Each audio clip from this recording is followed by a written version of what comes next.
అర్జున్ అనే వ్యక్తి కారులో వెళ్తున్నాడు. సడన్గా కారు ఆగిపోవడం వల్ల కిందికి దిగి చూశాడు. పూర్తిగా వర్షం పడుతూనే ఉంది. రోడ్డు నుంచి కొంచెం దూరంలో ఒక ఇల్లు కనపడింది. ఆ ఇంటి దగ్గరికి వెళ్ళి తలుపు తట్టాడు. ఆ తలుపు ఆటోమేటిక్గా అదే తెచ్చుకుంది. చూస్తే అక్కడ ఎవరూ కనిపించలేదు. లోపల ఎవరైనా ఉన్నారా అని అడిగాడు. ఉన్నాను అని ఆడగొంతు వినిపించింది. సరే అని కిచెన్కి వెళ్ళాడు. అక్కడ ఒక ముసలావిడ నిలబడుకొని ఉంది.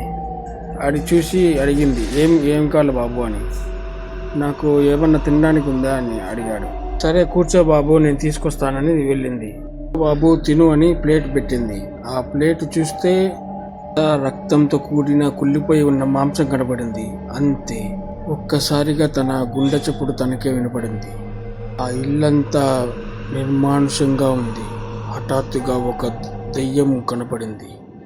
అంతే, కథ ఎప్పటికీ కనిపించలేదు.